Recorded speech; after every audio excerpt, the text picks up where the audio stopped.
Ministers, dear President of European Olympic Committees, dear friends of sport, I have the pleasure to welcome you to this high-level panel on which we will discuss this afternoon. We are going to start, and the Commissioner will arrive a little bit late. He's on his way to this place, but he asked me to start the first panel. I will just start with an anecdote. Some of you were in Tartu 1 year ago, and in Tartu we launched, Commissioner Navracic together with 2 other commissioners launched the Tartu Call for a Healthy Lifestyle, which we are going to discuss also this afternoon. And in Tartu, I remember that the Commissioner asked for 2 things. In Tartu we have an extremely successful and positive launching of the European Week of Sport 2017, and but he asked for 2 additional things. First, during this conference on the seminar on the healthy lifestyle, he said we should organize a Be Active night. I saw it functioning in a couple of member states, and it's functioning well, very well. So, Yves, please, could you think about it? Could you do it? And the second thing he said was, we must open this European Week of Sport. It is extremely successful. In a 3 years' time, last year, we have progressed a lot. Now we must open this European Week of Sport to new countries, new regions, namely to Western Balkans and Eastern Partnerships. And on these 2 points, first Be Active Night and secondly opening of the week, this is done. 1 year later, the Commissioner did it. So I don't know if you will mention it later, but this is a great success because 100% of what was committed last year was achieved. This is what I wanted to say you at the beginning. Commissioner will arrive later. For me, my role will limit itself to this announcement. And because we will this afternoon be in the hands of a very competent and well-known moderator, Svetlana Danilovic. You have a lot, it's correctly pronounced. Okay, with French accent, sorry for that. But, so you are very well known for your, first because you are a very famous journalist here, covering the Olympics, major sport events, ice skating, tennis, and so on. And secondly, because yourself you practice sport at a high level, so you are the perfect person to moderate this panel, and we heard a lot of very nice things about you. So we are very pleased to have you here, and I will just now give you the floor to continue the rest of the afternoon.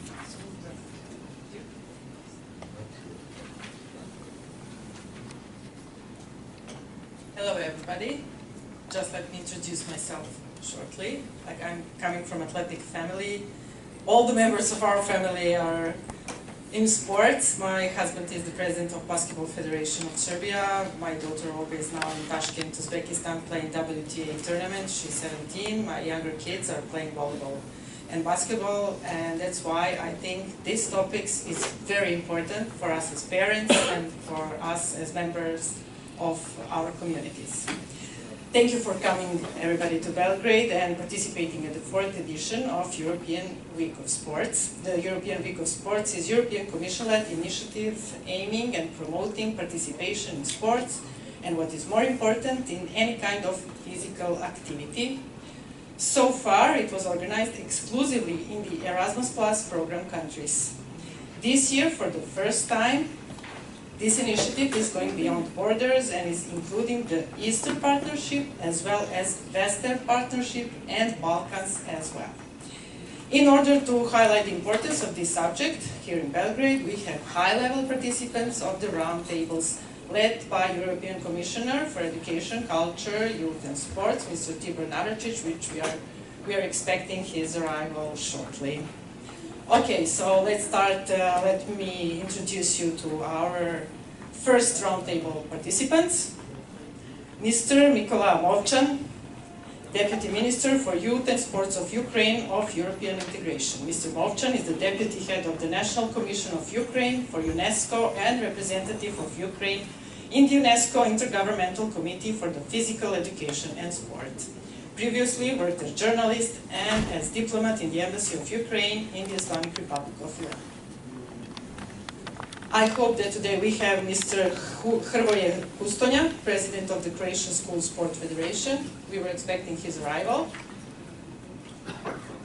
He has not arrived yet. Now let me introduce you to Signora Laura Capranica.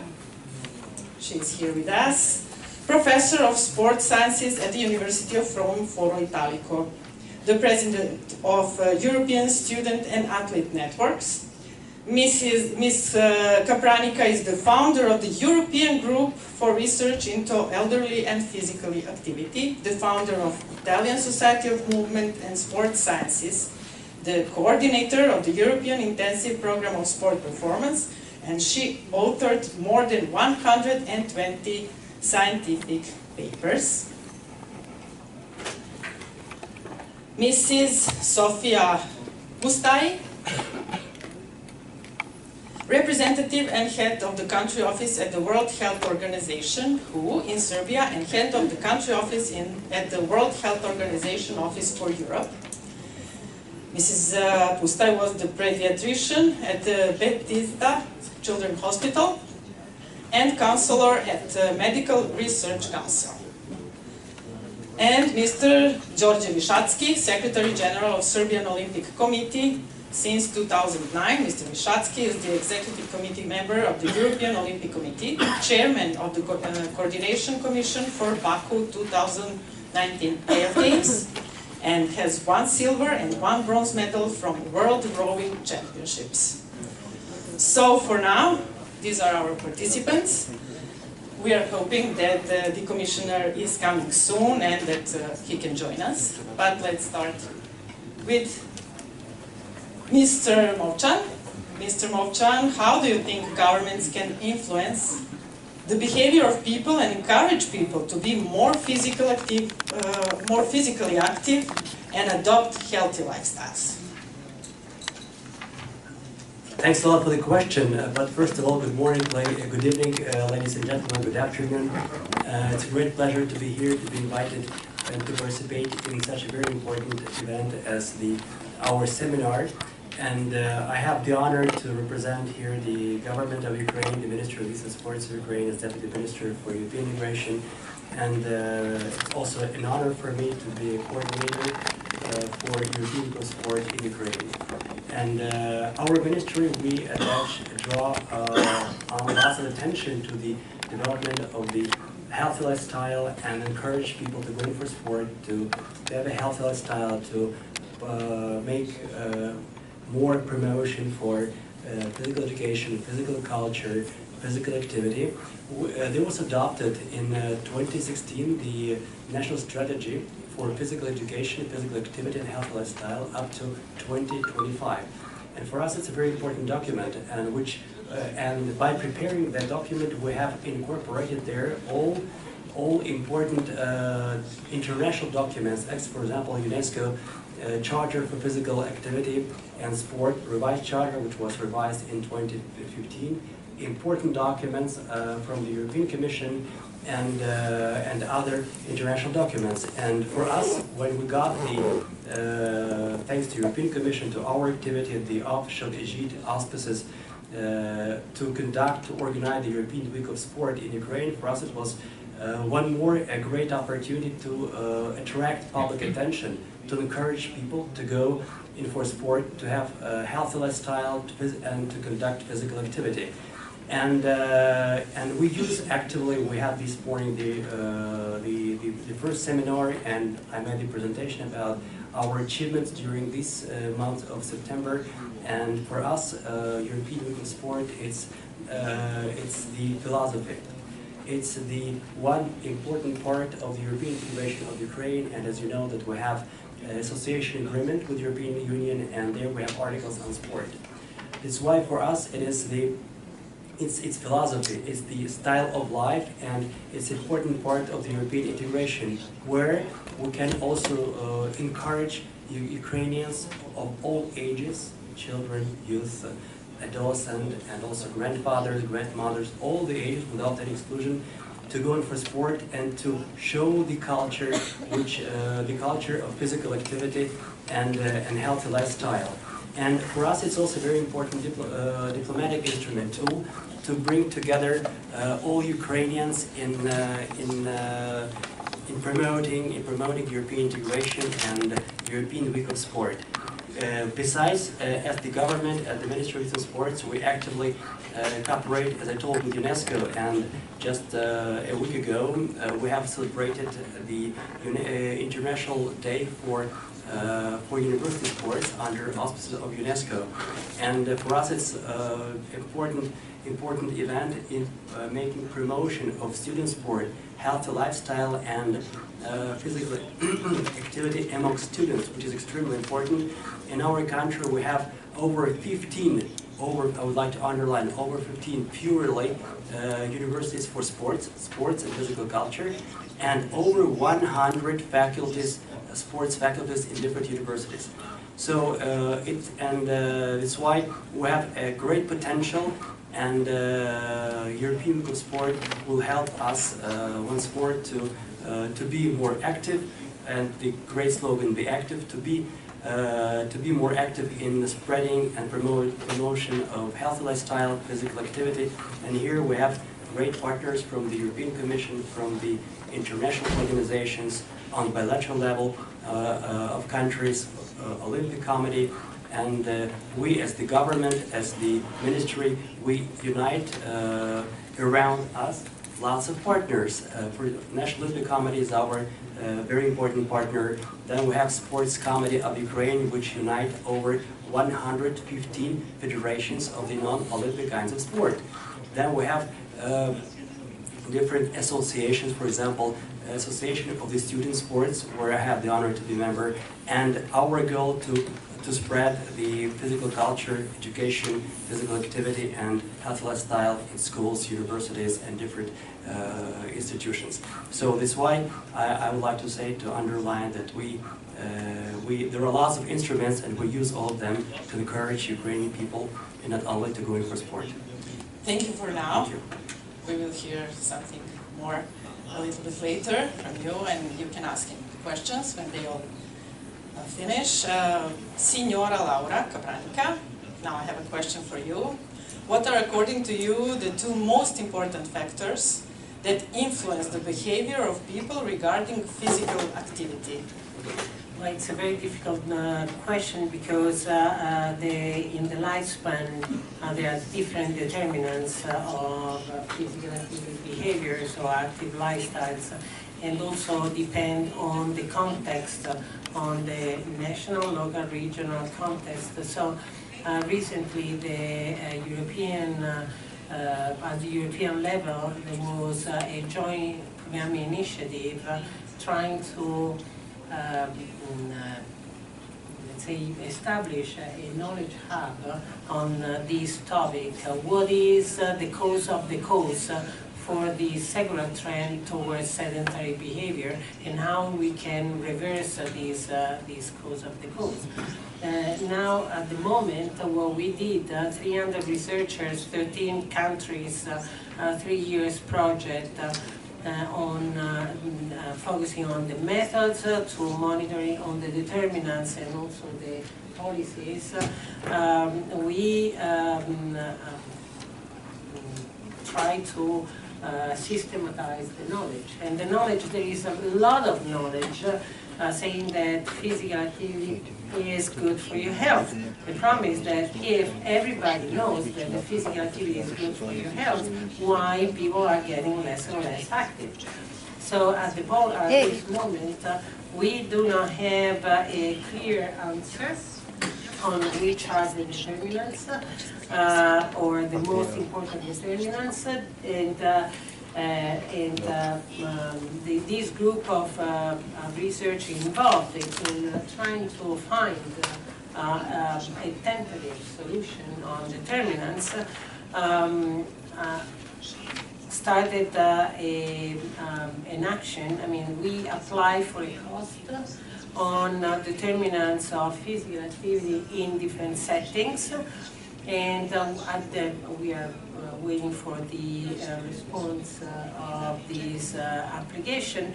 But what was interesting is that we start thinking that reaching out 20 countries was the most the highest expectation. We reached out 28 countries, including Serbia, and also other countries beyond Europe, not neighbor, but beyond Europe, such as United States, Taiwan, Brazil, and Canada, if I'm not wrong, and many more. Were trying to enter, but they did not succeed in the first round. But this means that this is an issue relevant for everybody in the Western countries, but Europe, in my opinion, can have the leadership because Europe is made of countries which have systems completely different. Sports and physical education, so in physical activity, and also sectors which are differently involved in these active lifestyles. So, as a laboratory, Europe can be addressed as a reference for many countries all over the world, because we do not present one system, one solution. But we have to establish dialogues, and Europe is this. And did you see the difference in your research between the countries or between the, for example, academic world, normal workers? Is there a difference more than from countries or from the establishments of the societies?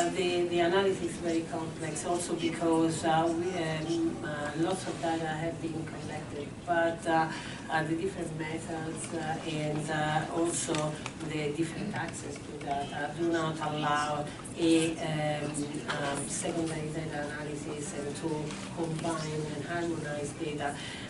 One of the, I know that the HEPA focal points are now involved in trying to validate instruments which can be used for data collection in different countries in the same way, because we have to start collecting data, meaningful data, because then it's not possible to generalize the data to all different situations. Yes, indeed, there are different differences in different countries, also for the environmental condition, also for the cultural condition, also for the organizational aspects. So there are countries with Ministry of Sports, others that do not have Ministry of Sports. Physical activity of sports are conceived in a different way. So there are many, many aspects that can be confounders when you analyze the data available.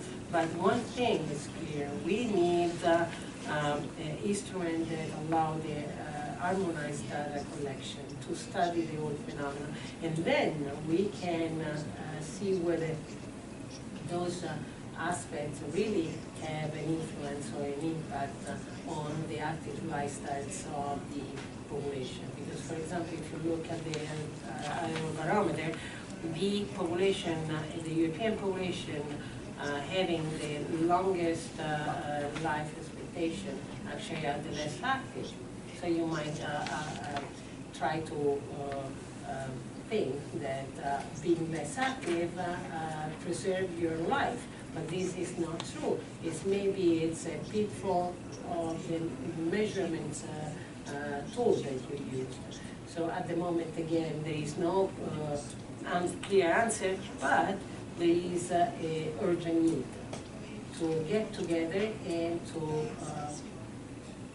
try to figure out the proper instrument to collect data for interpreting the phenomenon, which is by itself a very complex one. Thank you for now.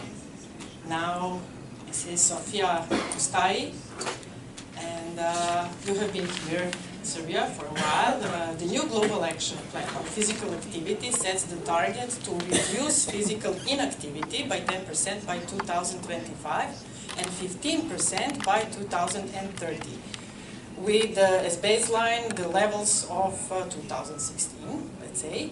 How optimistic can we be about countries reaching these ambitious targets? Thank you, and first of all, on behalf of the World Health Organization, I would like to warmly welcome you here, and we've been really collaborating with the European Commission for the past years, especially when it comes to physical activity as WHO, because there is one of the key risk factors that we have to deal with if we would like to prevent the very unhealthy lifestyle. That's why I'm happy I'm representing the health sector among the many sport and education people here today. But I really need to highlight that yes, we have an ambitious target, and I would start with the less positive news, and then I would continue with some more positive if the current trend continues. Because just recently we published in Lancet a big review over 2 million people of the past 15 years. And if we look at the physical inactivity at the moment, then the targets will not be met. So we definitely need a much more accelerated action to speed up urgently. And if you look at Europe and the high-income countries, and if you look at the global picture, it's only Latin American countries and Caribbean region which has the highest physical inactivity rates, more than 1/3 of adult population. It doesn't have the sufficient physical activity. Unfortunately, at the moment, it also seems that women are less active than men, even though I've been living here for 2 years, and we just had a nice discussion with the president of the Serbian Olympic Committee that I have a positive experience in the past 2 years seeing more and more people here being active outside and doing regular physical activity. So the positive news I also wanted to share that apart from the negative trends, in the past 3 years, in the European Union countries we're talking about, because we've been working jointly as WHO European region with the European Commission, and we just published a study on physical activity, and it shows an increase on national policies addressing the problem with physical inactivity. And we just collected the fact sheets for the 28 EU countries, which is a very good snapshot, which shows the subnational and national policy actions that have been taken. And we already see a positive impact when it comes, how promotion of physical activity done by health promotionals, and also we see a positive progress when it comes to the physical activity in use during and after the school. So we see that actions, if it's done on multi-sectoral way, because it's not only health sector, it's not only sports sector, even though with this fact sheet that we recently published and Commissioner himself acknowledged it, it's been targeted on education and health sector, but let's not forget about other sectors, including transport, including economy, including urban development and design, especially if we talk about sustainable development goals. By 2030, 80% of the world's population is going to live in urban cities.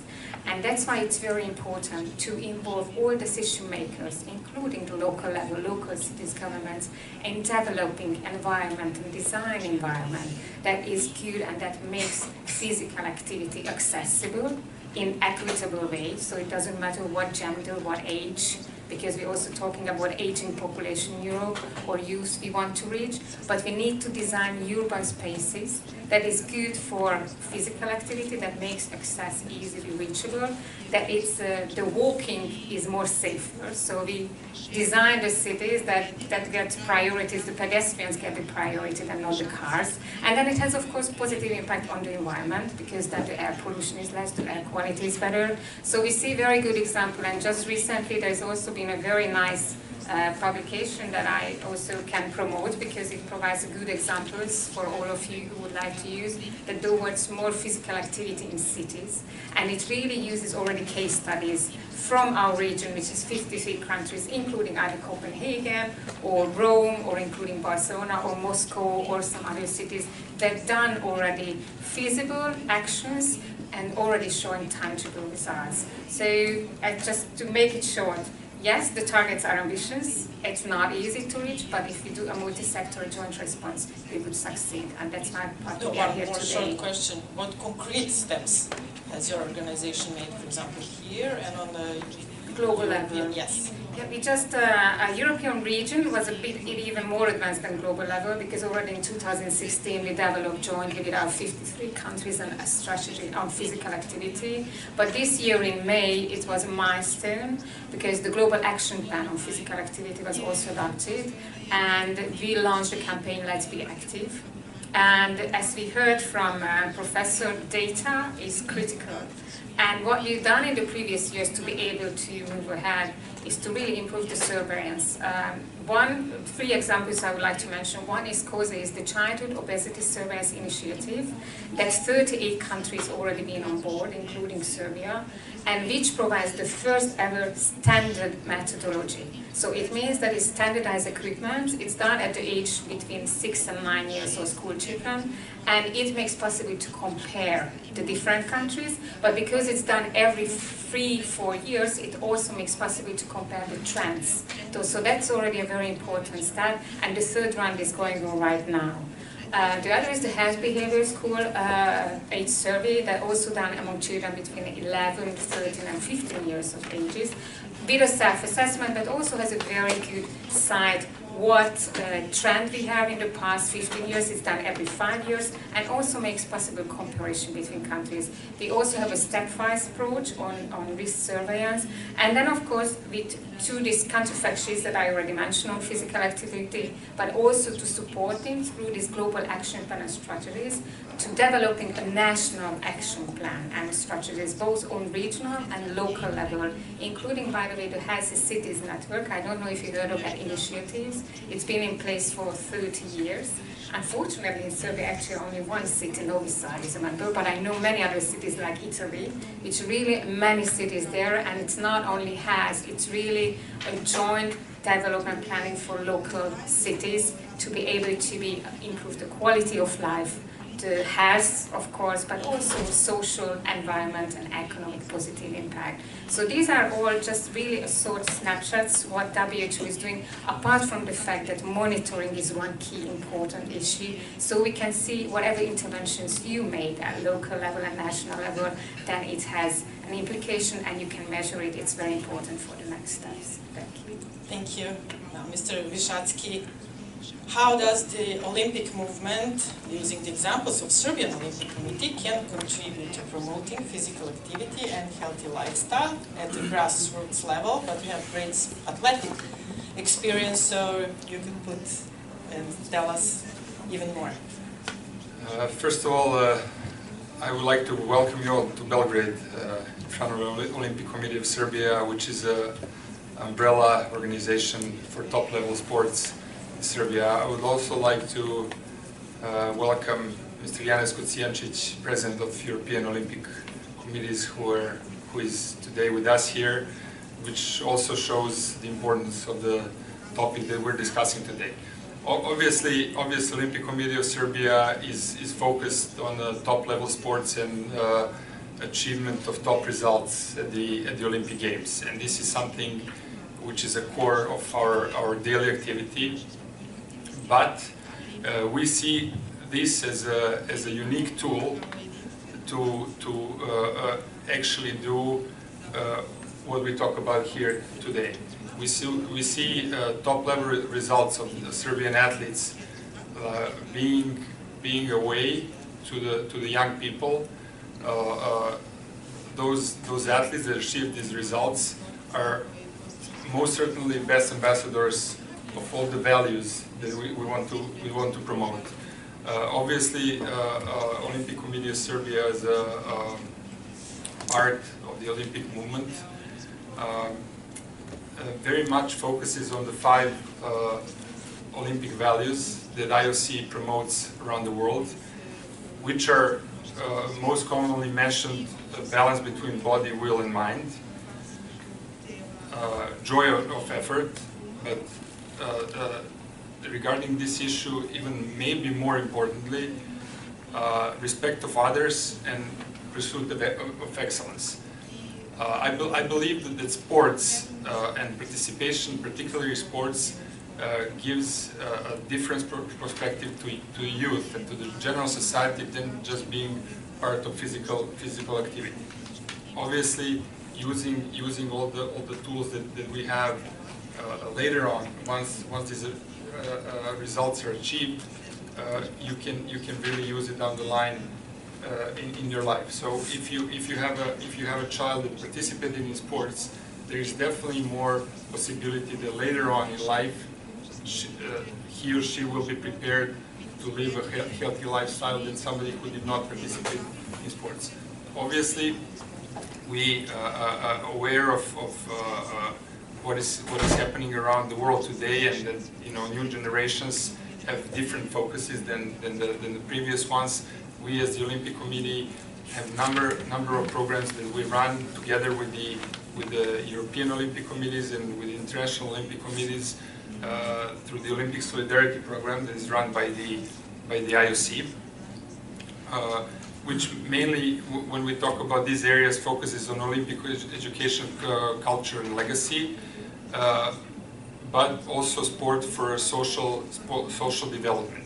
Through these programs, together with the EOC and IOC, the Olympic Committee of Serbia has a number of programs which are pretty much what we're doing for the first time, pretty much very similar to what we do for the first time officially this year in Belgrade through the European Week of Sport. So it's a very much concept of bringing the youth outside to practice, participate in sports, and then trying to use this time that you have with them through the physical activity also to promote all these other values that are very important to us and that we believe later on in life will contribute to the society. Well, I have one more question, and it is: what do you think would be the important component of the European Week of Sports to make it even more successful? Is it the media, or is it the conscience of parents of the kids, or are those the schools, or the whole society, or something else? Well, maybe it's too early to give pointers at this particular day, because this is the first time we do it in Serbia, and I really appreciate the support that we got. We're doing this European Week of Sport project first time this year together with the Ministry of Youth and Sports of Serbia. We're new to the project, but the concept is actually very similar to what we do on a daily basis around Serbia, and that what we did during the last couple of years. We visited 59 cities, and more than 27,000 people, actually kids, participated in these programs, which are very similar to what will be happening on Saturday at Tada Ciganlija. So I would suggest let's make a first step, and then we will definitely have some suggestions for the future in this project. Thank you. Mr. Movchan, Ukraine also has many athletes, like Sergei Bubka, who is one of the world's ever best athlete. And do you think that this week of sports can help younger people who maybe don't remember him to get more outside and to realize how important it is, as Mr. Vishatsky said, to be aware of your body even when you stop being a top athlete? Thanks a lot for the question. The young generation, children and young athletes from different kinds of sport, they know Mr. Bubka very well. And we have just conducted in September several events with the National Olympic Committee dedicated to the European Week of Sport. And Mr. Bubka, together with other Olympic champions, athletes, promoted, together with our ministry and Minister of Zhdanov, Minister of Youth and Sports, with us, with me, we have organized several events. And there were children of about 14, 16 years old. And of course, Mr. Bubka was a superstar. And with such events on the European Week of Sport, we promote. If we talk about like main components, but I would say it's like team of main components because it's work with youth, with children, because it's our today, but it's also our tomorrow. And to spread the Olympic values, spread, of course, healthy lifestyle and physical activity, but also spread, social inclusion and European solidarity, because when at the same time during 1 week or even more, because we're this for the first time we do it, but under official auspices of the European Commission, but we enlarged for 3 weeks this week, and people see that we do it together with all countries of the European Union, with Balkan countries, Western Balkan countries, and with Caucasus, for example, Eastern Partnership, and other countries. So solidarity, and it's also very important that the young generation, the young people know that in other countries there are such things like sports events for promotion, health lifestyle. We have organization, Sport for All, under our Ministry of Youth and Sports, and it's like a sport for masses, for people, for everybody, and it's also one of the most important target and task of the European sport, to bring culture and education of physical activity to people for all ages, for all social groups, and when they understand that at the same time there are events in other countries, so it's very important. And once more that for us, you know that the priority of our foreign policy is the European integration, of course, and Euro-Atlantic integration, and for us such event as European Youth Sport is a very important tool of our European integration, of communicating to people the European values, European tasks, and why it's necessary to be healthy, why it's necessary to be successful, why you have to be healthy and successful, and in career, in family life, and in social life in general. That's why for us such events play a very important role. And you have in your question also mentioned media, and I'd like also to make a point on this, because when we talk about such important event as European Youth Sport, and if we would like to have every year, every month, more and more people participating in such event, so we have to include and to engage mass media very actively. Social media, television, radio, newspaper, because our goal in Ukraine is to spread this week across the country. Not only capital has or principal cities of the country have to celebrate and to conduct events, but also villages, small towns, different regions, center, north, south, east, west, so everybody must be included. And today during the presentation I mentioned that we have events in the eastern part, in the center, capital, and also in the western part, so all Ukraine is included. So that's why I would say it's like a team of important companies which bring together success and great prospects for the European sport in general. Thank you. Thank you. Now I suggest that you ask some questions because we are running out of time. Do I give this microphone?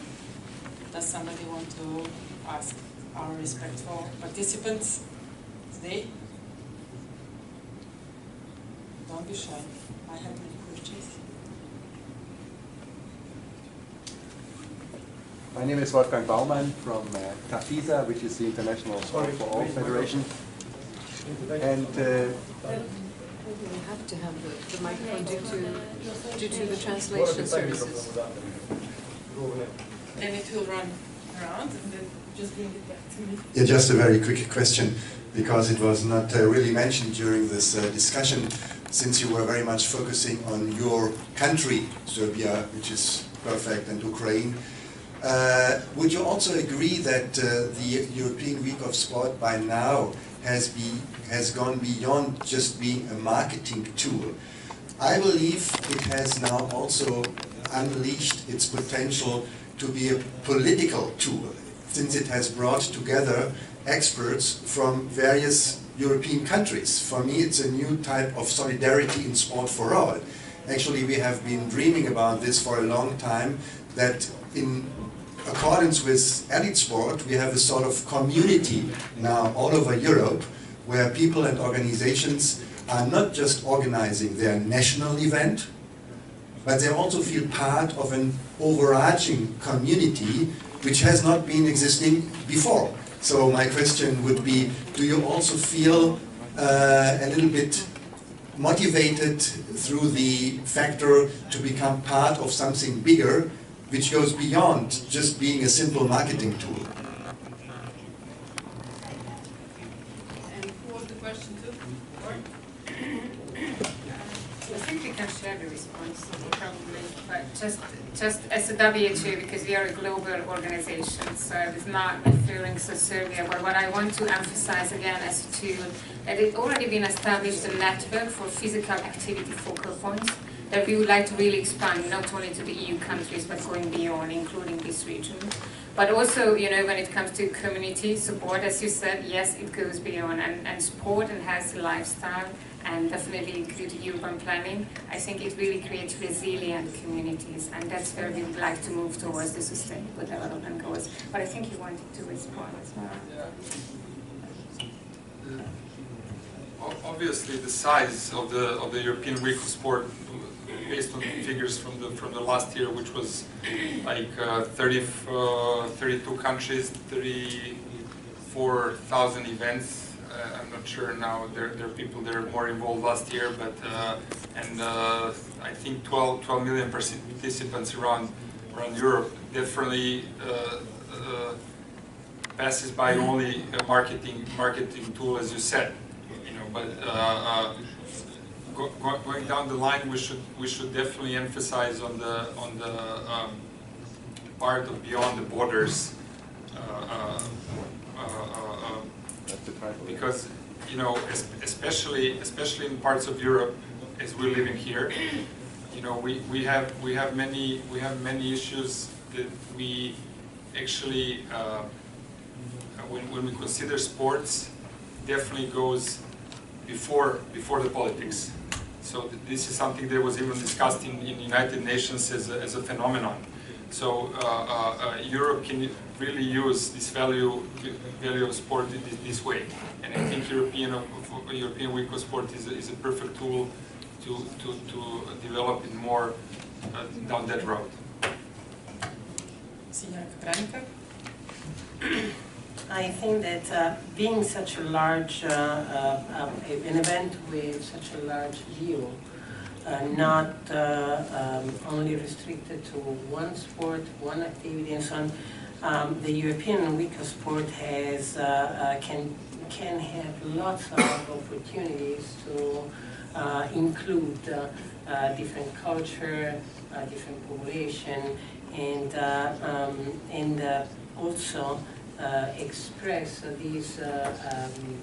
this event in very different ways. And this is the beauty of the event, the event, because then if you think that physical activity, exercise and sport can have completely different meanings. Somebody say I'm coming from a grassroots sport. Somebody says that I'm coming from organized sport. Somebody talks about physical activity, exercise. But we interpret those terms in completely different ways. Just an example. Sports in Europe is the umbrella word. In science is physical activity. So if you look at the Lancet is the most important one of the most important scientific journal. Issued one special issue on physical activity and starts, physical activity is not. And then starts saying something that makes no sense, because sport and physical activity are not different. And European Week of Sport is like this, is leaving a broad opportunity to be interpreted and to be inclusive. And I think this is a good aspect of the right approach that Europe has in terms of sport, which is inclusiveness. Inclusiveness of typology, population, nations, and exchange, and dialogue. Because we can learn a lot from each other, best practices, and intersectorial cooperation. which is the only way to have an advancement in a common goal, which is to have more citizens who feel to be participating in the process of amelioration of this kind of community. So I think that the European Week of Sport had such a, let's say, fast and beautiful growth due to this open view and open access. So. Thank you. And now Mr. Longchamp. Thanks a lot for your question. It means that we think in the same direction, because today the European Week of Sport became really like a diplomatic, a political, an integration tool, instrument, but in the very positive sense of this word. It brings people together from diverse countries. I agree here, different cultures, different nations, different education system, but it's really solidarity and social inclusiveness. That's why this initiative has a great future, because we see that every year there are more countries which are willing and which would like to be part of it. I can tell you that we in Ukraine, for example, we have started celebrating the European Week of Sport in September 2015. At that time we had no official auspices, but the idea was great. In September we have National Day for Physical Culture and Sport. We have lots of delegations, lots of sportsmen, lots of federations, lots of sports activities across Ukraine. And it brings whole people together, and we saw that this event as European Week of Sport really demonstrate the European values of integration, being together, solidarity of healthy lifestyle and physical activity. That's why here I say that it's also very good for European Union, because with European Week of Sport, the sport from like national level in the European Union member countries became international level, and international got international weight, importance, and really very good prospects for development. That's why we in Ukraine support at governmental level, at ministerial level, and grassroots level. And that's why your organization, the Visa Sport for All, is the great partner to do more in implementing not only European Week of Sport but also other projects. Thanks a lot. Thank you, everybody. Now we have to make a short break. We are waiting for a commissioner. He's coming every minute. And now we will see, hopefully, the short movie about today's actions and Week of Sport. While it's widely recognized that sport and physical activity improves not only health, but also overall well-being and quality of life, too many Europeans are still not physically active enough. Let's look at what Europeans said in the 2018 Eurobarometer on sport and physical activity. Nearly half of Europeans never exercise or play sport, and the proportion has increased in recent years. Only 2 in 5 Europeans exercise or play sport at least once a week. A similar share also say that they spend at least 5.5 hours a day sitting, and 12% even sit for more than 8.5 hours a day. Overall, in the EU, men exercise, play sport, or engage in other physical activity more than women. This disparity is wider among the 15 to 24 age group, where young men tend to exercise or play sport on a regular basis considerably more than young women. The amount of regular activity that people do tends to decrease with age. While improved physical health is an obvious benefit of staying active for 54% of Europeans, people give a number of other reasons for engaging in sport and physical activity. The large share of Europeans actually engage in sport and physical activity in parks or outdoors, and almost a third say they do so in their own home. As for those who are not active, the biggest reason for not getting up and moving is having no time left in the day. Overall, the survey shows that a lot remains to be done to further encourage sport and physical activity in Europe. Besides healthy benefits that they bring, sport and physical activity can and should be fun. It makes you feel better and allows you spending enjoyable moments with friends. So let's all be active.